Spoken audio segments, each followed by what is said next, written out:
This channel investigates the histories that were deliberately buried, cases sealed because the truth was too dangerous to acknowledge. Hit subscribe. We open a new sealed file every day.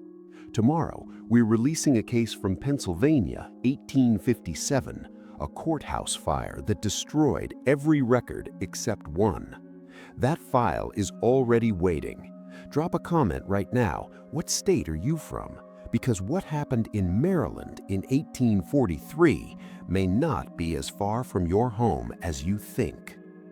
The last entry in Elias Brawley's journal is dated September 4th, 1843.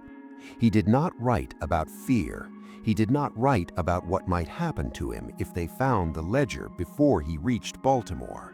He wrote one sentence: "Every number I recorded for 12 years was a crime. Every number is now a witness." He was 41 years old. He had been enslaved since birth on the Corbin Brothers Trading Company estate in Harford County, Maryland. And in his possession, wrapped in oilcloth and hidden beneath a false floor in a river cart, was a leather-bound ledger, 214 pages, that documented 12 years of financial fraud, so precise, so detailed, so legally devastating, that when a Baltimore lawyer named Cornelius Marsh finally read it cover to cover, he sat in silence for 3 hours before he said a single word. What Elias Brawley had built, in secret, in stolen minutes, by candlelight, using skills they had given him specifically to serve their interests, was the most dangerous document in the state of Maryland. And it was about to free 200 people. The official record of the Corbin Brothers Trading Company, filed with the Maryland Mercantile Registry, described a prosperous and lawfully operating agricultural concern employing contracted labor across 4 counties. Clean books, regular filings, a business on paper that was above reproach. What the official record does not mention is Elias Brawley. It never does.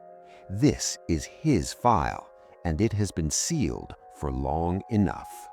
To understand what Elias Brawley built, you first need to understand what the Corbin brothers built and why they needed him.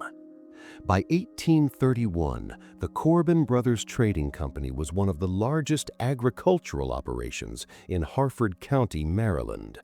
Brothers Wallace and Clement Corbin had inherited their father's tobacco land and expanded it aggressively into grain, timber, and river transport, running goods down the Susquehanna River into the Chesapeake Bay.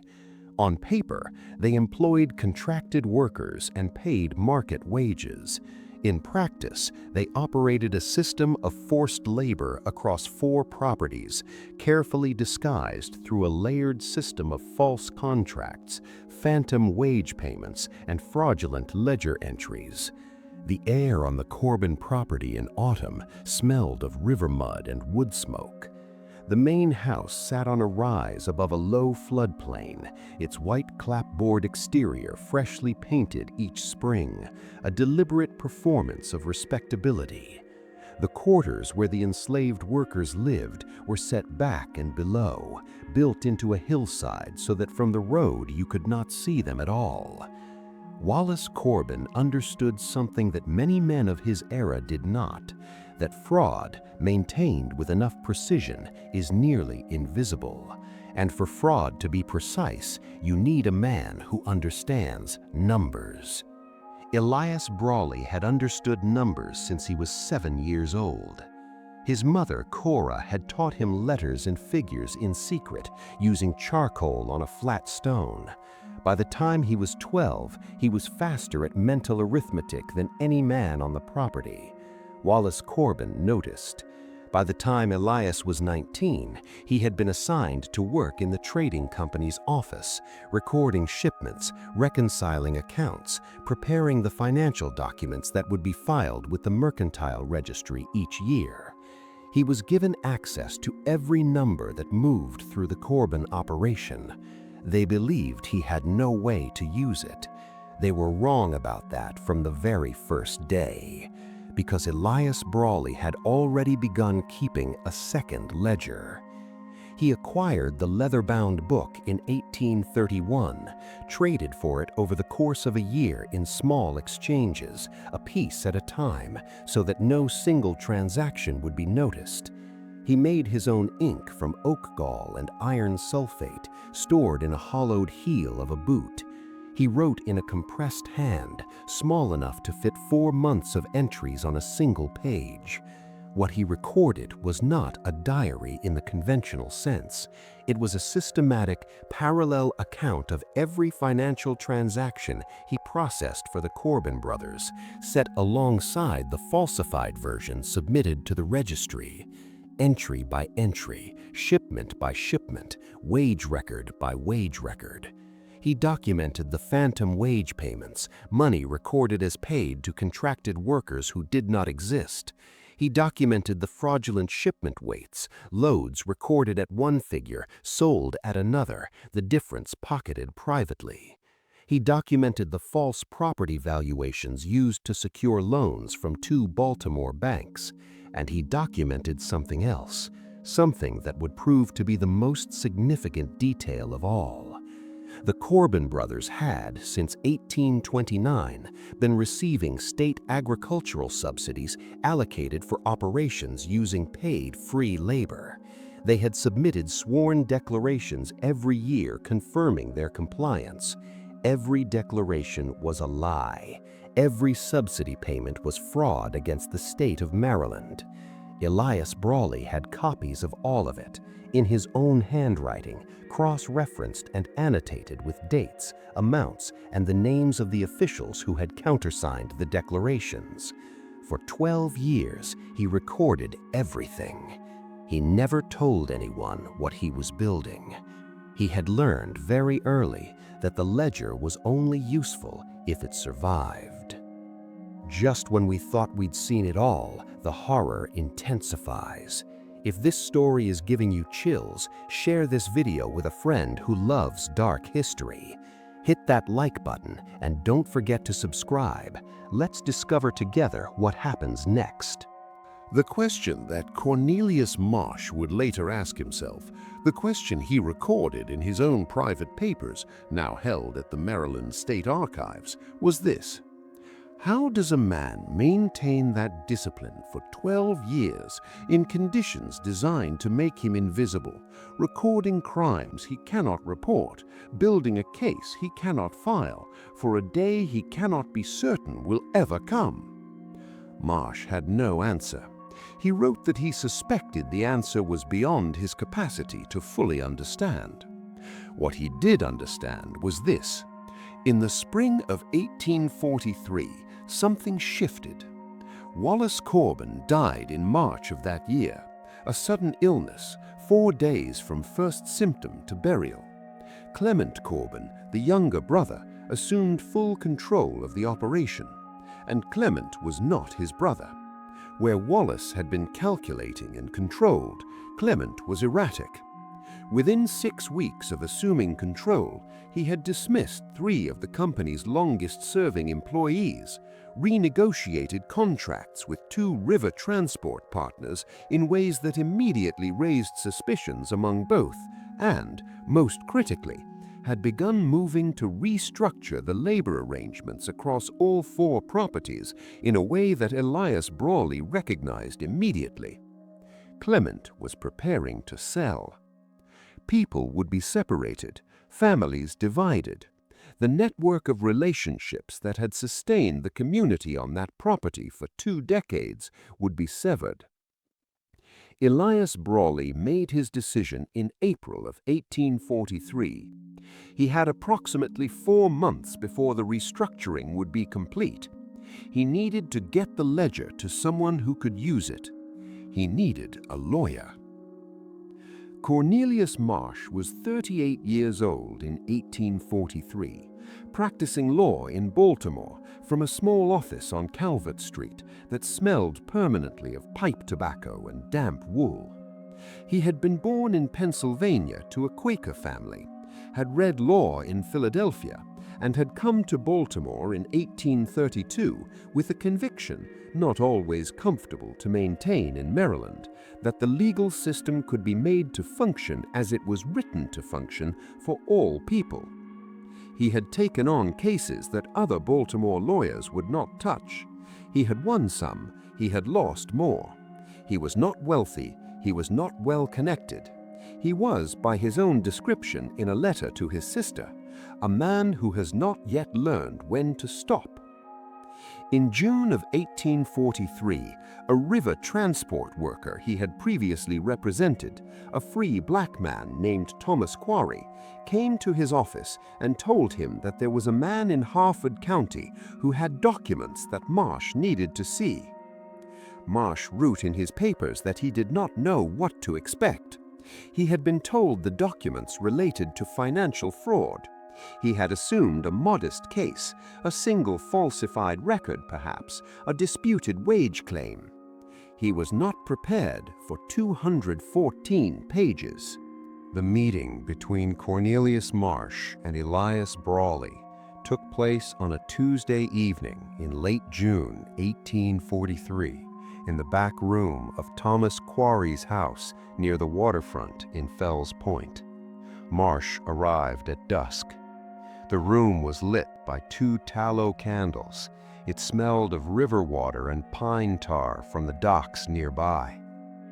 Elias Brawley sat at the table with the ledger in front of him, still wrapped in its oilcloth. Marsh would later write that he had expected to meet a man who was frightened. That was not what he found. He was the most composed person in the room, Marsh wrote.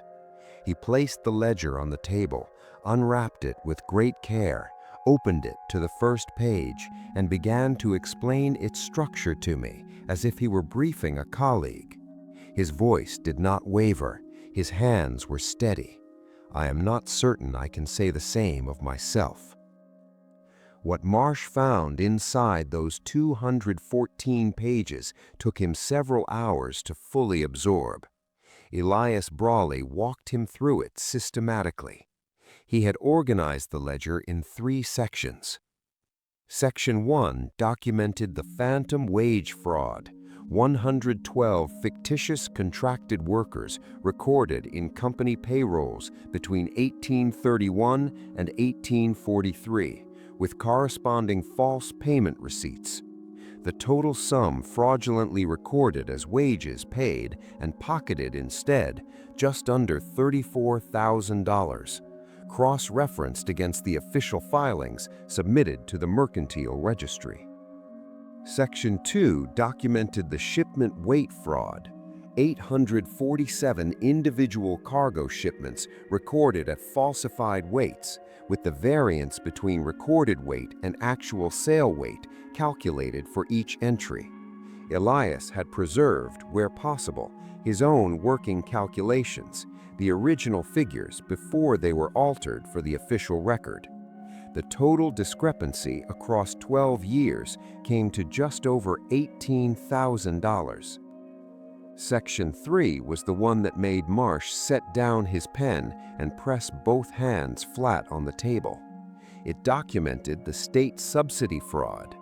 The Corbin Brothers had received between 1829 and 1843 a total of $11,400 in agricultural subsidies allocated by the Maryland General Assembly for operations demonstrably compliant with free labor statutes. Each year, Wallace Corbin and then Clement had submitted sworn declarations of compliance. Elias had preserved copies of those declarations, transcribed in full in his own hand, with annotations identifying the specific falsehoods in each one. The names of 2 state officials who had countersigned the declarations without verification were recorded in the margin. Marsh stared at those names for a long time.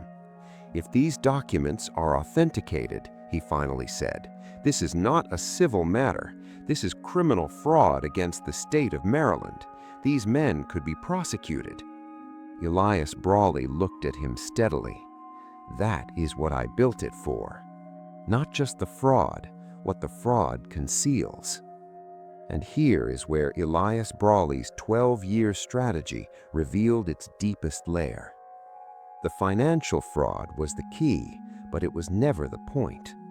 Under Maryland law at the time, any financial arrangement that could be demonstrated to involve fraudulent labor classifications, specifically the misrepresentation of enslaved persons as contracted free workers for the purpose of obtaining financial benefit, created a legal standing for challenge that a straightforward petition for freedom could not easily establish. The fraud, once proven, retroactively invalidated the legal basis of the labor arrangements across all 4 Corbin properties. Elias Brawley had not just been documenting crimes, he had been building the legal argument piece by piece for 12 years for a case he could not file himself. He needed Cornelius Marsh to file it. He had identified the correct lawyer. He had identified the correct legal theory. He had assembled the evidence. He had waited for the correct moment, a moment of institutional instability when Clement Corbin's erratic behavior had already created suspicion among the Corbin Brothers' business partners.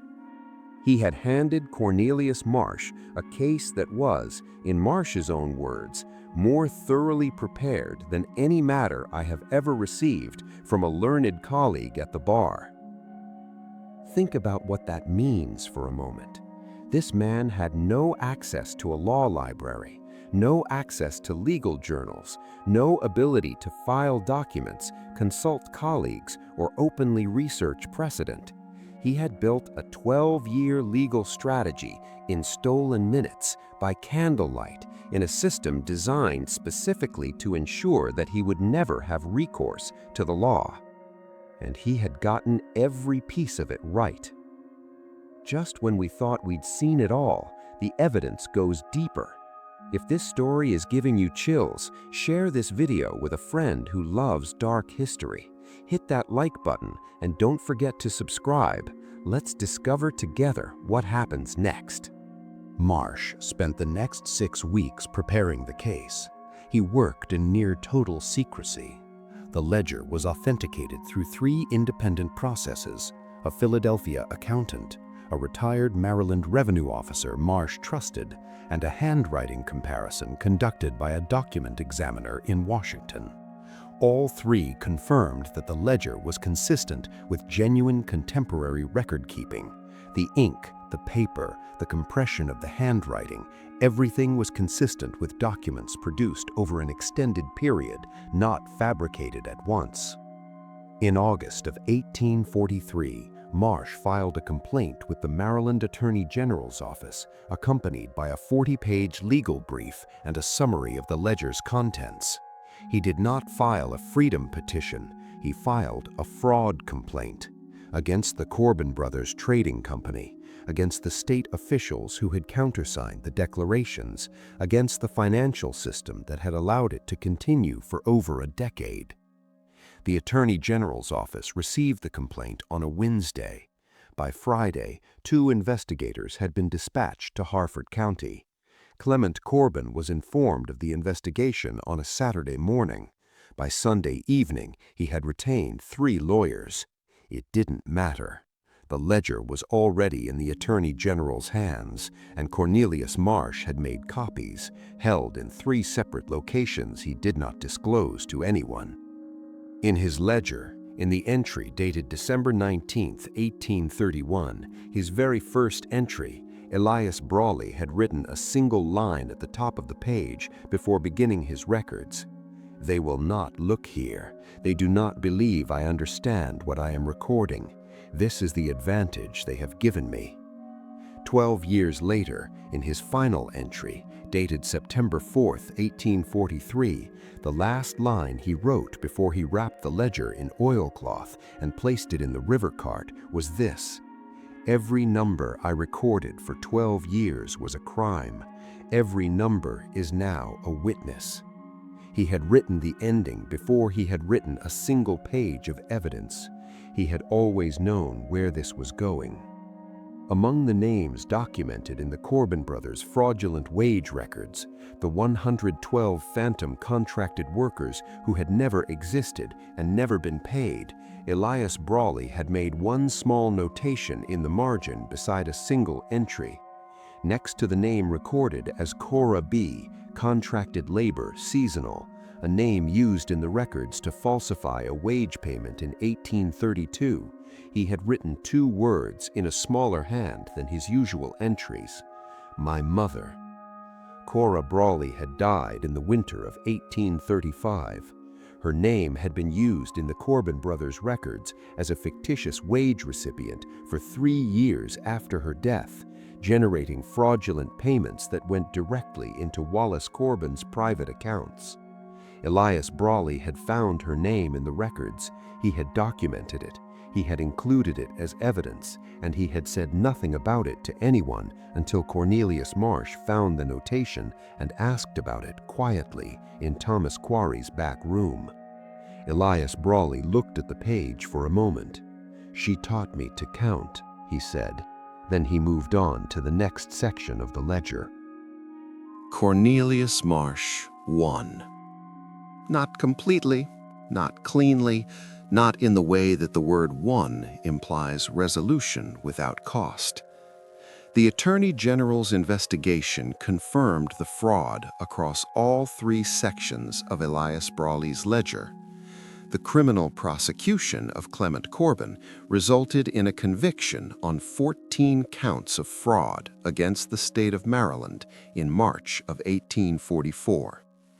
The 2 state officials who had countersigned the fraudulent subsidy declarations were removed from their positions. The Corbin Brothers Trading Company was dissolved. Its assets were seized to partially satisfy the financial judgments.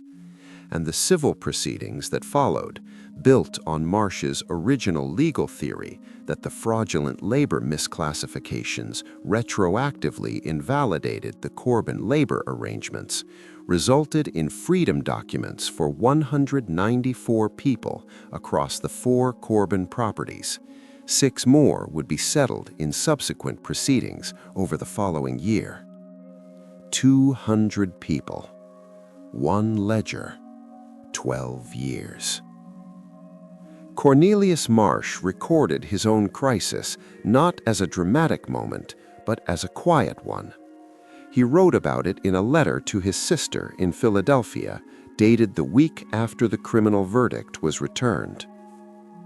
"I have spent 15 years believing that the law, properly applied, works as it is written. I still believe that. What I can no longer believe is that I understood the full weight of what I was claiming.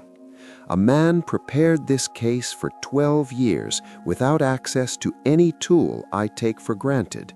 No library, no colleagues, no ability to file or consult or openly research. He handed it to me complete. I argued it.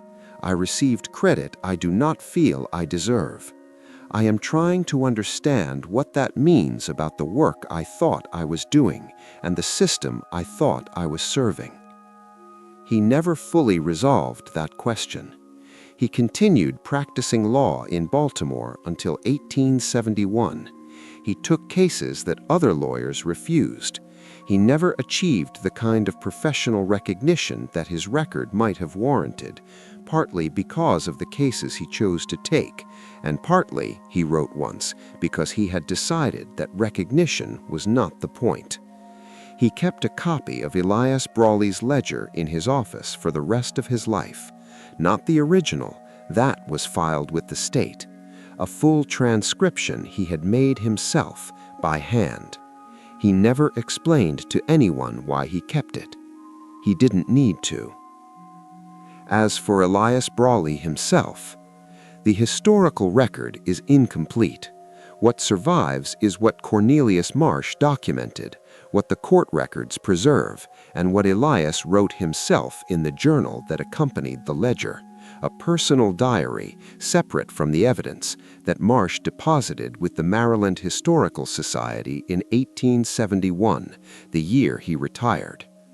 What the journal records is a man who thought with extraordinary precision about systems, who understood from a very young age that the same structure used to oppress could be made to document its own crimes, who understood that evidence, carefully preserved, outlasts the people who created the conditions that made it necessary, who understood that numbers do not lie, even when the people recording them are required to.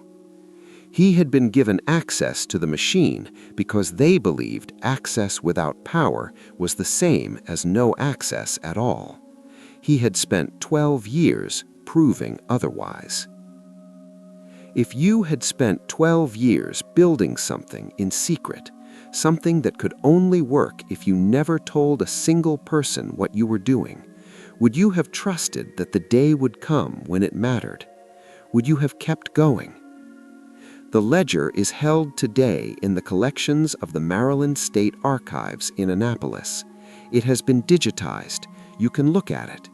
The handwriting is small and precise and remarkably consistent across 12 years. The same compression, the same notation style, the same careful cross-referencing from the first page to the last. 214 pages, every one of them a crime that someone wanted buried. Every one of them a piece of evidence that someone refused to let disappear. The official Corbin Brothers Trading Company registry filings, the clean, lawful-looking documents submitted every year, were purged when the company was dissolved. Standard procedure.